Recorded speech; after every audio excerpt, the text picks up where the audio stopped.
This is what I was hoping to be able to show you.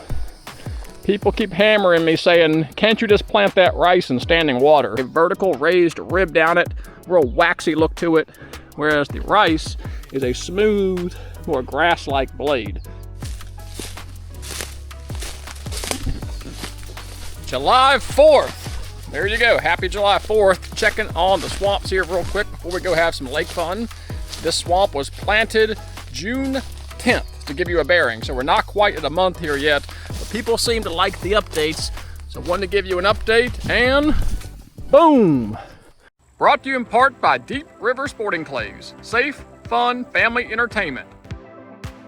And by these additional sponsors. We have got a green swamp in here. This is going to be a blend of lots of things, I can tell you. I can see corn coming up in here. I hand planted a swath of Roundup Ready corn right here. I was curious to see how that would do. So I just came in here, hand planted this, and it's actually coming up decent. A lot of green in here, some sedges, but we do have rice coming up in here. Bunch of rice right here. Last year, there was millet in this area. So I think we've got some volunteer millet coming up, but all the sedges that I treated and sprayed have died. So first, let's go check on our Chiwapa millet and see if we've got some green coming in up here. The answer is yes. That is millet. Much thinner stalk right here. The higher, thicker stalk, that's gonna be your rice. The lower, thinner, more grass-like, that's gonna be your millet. I don't know for certain that's Chiwapa millet yet. It could be volunteer Japanese millet from last year, but time will tell on that. But everywhere where I treated and sprayed the wool grass to try and reclaim this upper end seems to have smoked it. What you got in there, girl? I know you're supposed to snake train your dogs. It has been very helpful. She actually finds them.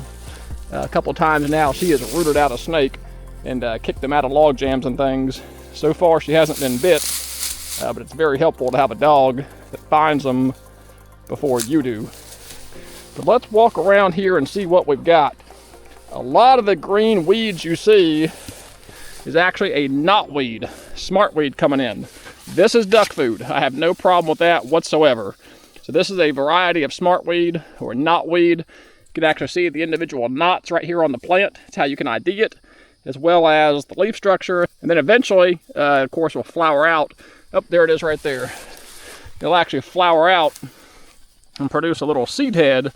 Inside this flower here are actually little hard seeds that'll develop, and ducks absolutely love them. She found something else. What you got in there, girl? The smartweed is going to compete with the Chiwapa millet we planted, so that's worth noting. I am fine with just a buffet of beneficial stuff in here. I am not a purist. It does not have to be just millet, just rice, moist soil plants, nice variety of barnyard grass, smartweed, anything that's seed bearing is great variety for the ducks. And you can tell the treatment absolutely torched this wool grass and rushes in here. They just don't seem to provide a lot of benefit to waterfowl. I know people say, well, it produces a seed too. I've just never seen ducks in here hammering soft rush. It does produce a seed head, you are correct, but in my experience, planting a nice grain crop or other moist soil plants are much more beneficial than woolgrass is. We know we planted this slough here, and I could undoubtedly tell you that is millet. I can just tell by its leaf structure, the way it's coming up in here, the height, but this is all volunteered smartweed, knotweed coming in here. So I think we're gonna end up with a blend and a buffet in here. What I was curious to know is if the areas where the wool grass is dying, if that millet was starting to flush up. And that does appear to be the case. Just pull back the dying wool grass, and this is millet in here. So I do think we're gonna have some Chiwapa millet hopefully flush up as the rest of this stuff starts to die down. Everywhere I'm looking is looking like a blend of both Chiwapa millet and smartweed coming in here. Both are perfectly fine for ducks. Some of the smartweed is actually already starting to go to seed. Let's walk down here, check on our water control structure, and well, of course, check on the rice that we planted. The rice was planted in much more favorable conditions, a drained out, dried, exposed mud flat that we of course pulled the water off of. So let's go take a look at it and see what we got. Walking the beaver run here, I can definitely tell there's a millet all in here. Deer are also in here, which is to be expected. Yeah, a lot of millet. This is all millet, I can tell you right now. So that's our Chiwapa millet coming back up in here about 20 days after planting, which is to be expected. Millet grows pretty quick. Yeah, this is all millet. So the millet is responding very well.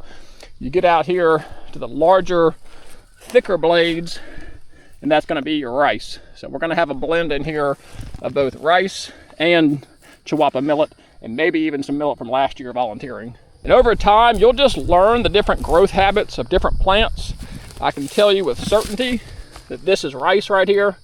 It's a thicker, taller, darker, more erect stalk. We've got a lot of rice growing in here. The millet is going to be a much thinner, more grass-like stalk. I can tell you right now, we've got really good rice germination. So that is encouraging to see. There is a bunch of knotweed, smartweed coming in here. Not a problem at all. All this is going to benefit the ducks. Again, all smartweed through here. And then up through the smartweed, you got the rice coming in here to complement it.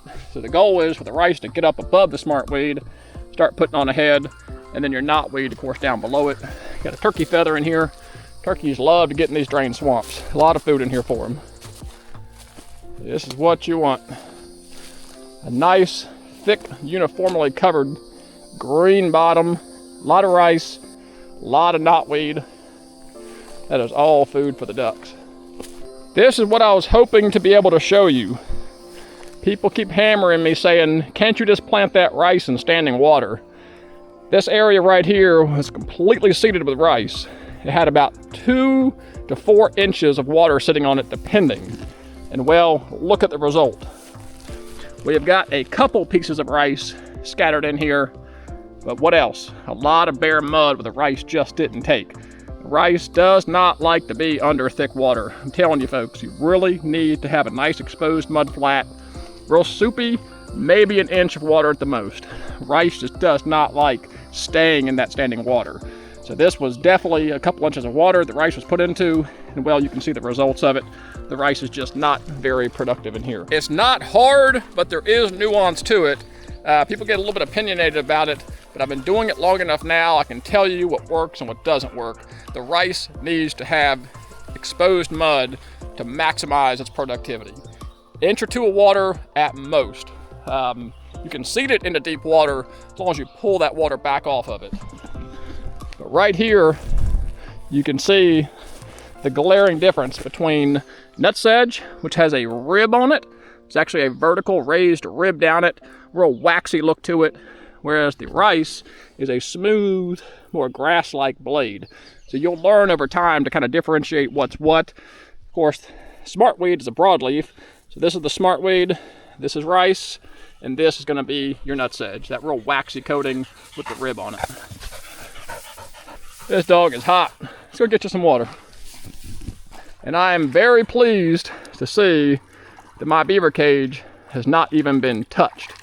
I see no mud and sticks around it whatsoever. Not surprising considering no water has been moving through here. We've just not had any rain. So the beavers know this thing is not moving water, so they're not even messing with it. What I'll be curious to see is once the pond comes up and starts moving water through it, I'll be curious to see if the beavers start messing with it then. If you didn't watch the video of us actually performing this breach here, and then the follow-up on this cage construction, then certainly check those out. I'll drop them in the description below or right here at the end of this video. The idea is you come into a beaver pond. It's not a farm pond. A beaver built this in its entirety. We carve out an incision right through the beaver dam, about 2 feet wide at most, and as low as you need to dewater the swamp. Then we build the cage around it to keep the beavers out. Once it's drained, then we can come in here and plant for ducks. This particular one is planted in rice with a little Chiwapa millet at the upper end, and then there's some volunteer smartweed and other various moist soil plants coming in. Well, how am I going to flood this back? Great question. we've got a pretty cool method using 2 U-groove shaped highway signs that we will drive in really tight each side of the breech. Then we'll actually drop boards down in those U's and create kind of a DIY water control structure. You start dropping those boards in, it immediately starts backing the water up. It is not perfectly watertight, but as long as you have any flow at all coming in here, then it's certainly going to back up and hold most of the water. I do think there's too much moisture in here for this corn. It's yellowing and kind of stressing out. I just kind of hand planted a couple patches of it down here, up there, with different moisture levels. Down here, it's really yellow looking. I think it's just way too much moisture. But then right next to it just shows you the glaring difference. The rice is very happy. So the rice wants the wet soil. The corn does not seem to like it. Run back up here and grab some Japanese millet. But somebody asked me, once you've drained it and planted it, is there anything you need to be doing? The honest answer is no, not really. You can fertilize it if you want to. If you've got an area that's nutrient deficient or more duck impoundment style, then you may want to fertilize it. Mainly just keeping your water level under control, keeping tabs on that beaver dam breach, making sure the beavers aren't jamming you up. But once you've got germination, rice and millet coming up, get your water level under control, there ain't a whole lot to do because we don't spray herbicides in our rice. That's just our choice. You could be in there spraying some invasive weeds, but that's entirely up to you. Let's go get some Japanese millet put out.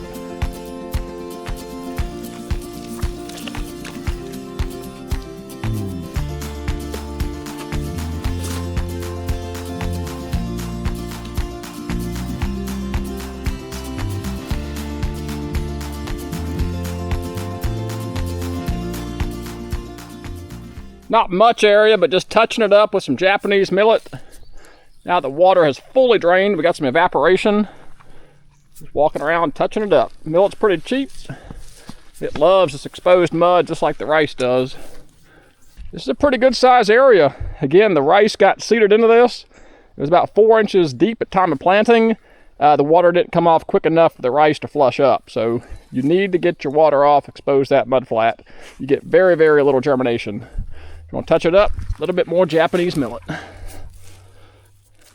That is going to wrap this one up. Just a quick update showing you where we are 20 days after planting.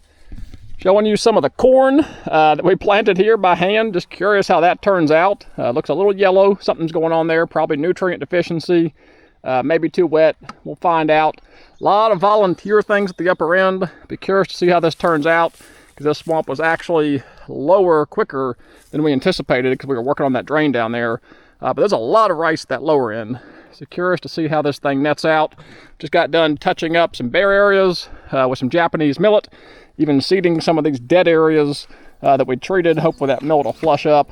But 20 days after planting, no beaver activity, a lot of green, a lot of food, one nasty dog. Until those next videos, appreciate you guys watching. God bless and take care.